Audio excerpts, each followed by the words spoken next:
Teo could tell Anahi that he liked this part, but he doesn't want to scare her away.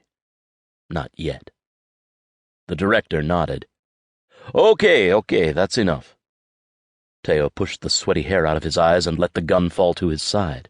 He knew it was only a rehearsal, but still, his breath wouldn't slow, his nerves wouldn't relax. The cameramen were still clustered in the lunch tent, just visible through the trees.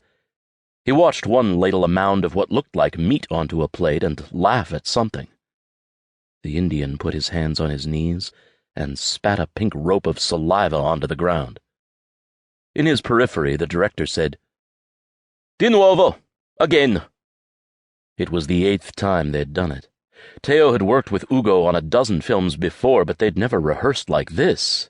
And of course Teo had never rehearsed with Ugo at all, not as an actor. In Italy he'd worked as a grip, hoisting cameras up ladders and onto tripods, and taken them down again as Ugo's mood dictated. They'd shot on sound stages that rented by the hour, wheeled wax palms in on dollies, and knocked out every frame on a schedule drawn up to the minute. Ugo fed his actors their lines, and Teo had watched these men and women arrange their faces into expressions of horror or exhaustion or lust and pronounce the words straight to camera. And that was it. Cut to print, no second takes. Getting out of character was as easy as shrugging off a thin coat, or at least it looked that way from the top of the crane. They'd make another one in 6 months, basically the same film, but a different title. Jungle something massacre, revenge of the whatever the fucks. But then, Ugo had called Teo 2 weeks ago, at a weird mid-morning hour. "I want you to do another jungle film. 15,000 lira a week, are you in?" His voice had sounded strange, muted, like the volume had been turned down on the receiver somehow. He was offering 3 times what he'd ever paid Teo in the past. When Teo asked why, Ugo had said he wanted Teo to act in the film. When Teo asked him what the hell he was talking about, Ugo had hung up.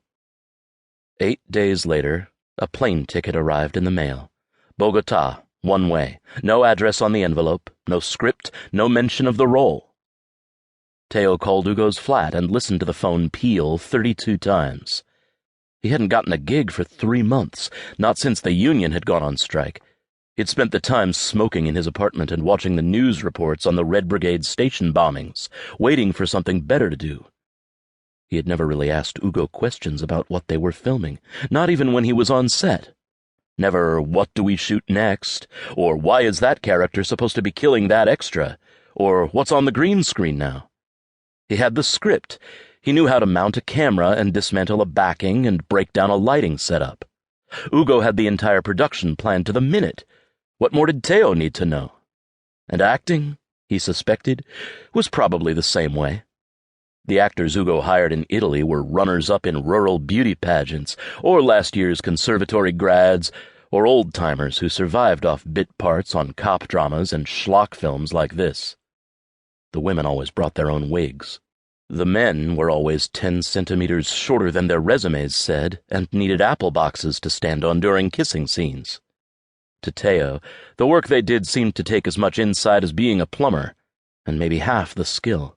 And anyway, he'd be kicked out of his apartment soon when he didn't make rent, and where else would he go? But it was different to puzzle out passport restrictions and vaccinations, to show up at the airport at 5 in the morning with no idea why you were there.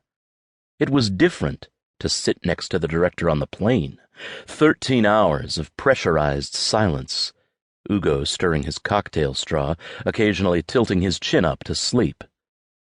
The director had been mostly silent on set, too, besides those 2 words that had become a mantra over these last days. "De nuovo." Again.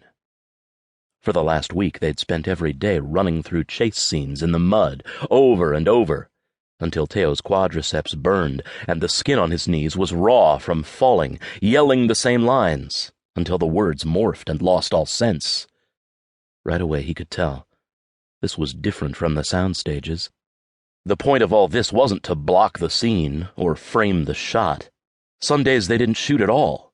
Ugo just stood on the sidelines with his arms folded, a crease in the center of his forehead, and his eyes scanning behind his aviator-frame glasses. The best Teo could tell,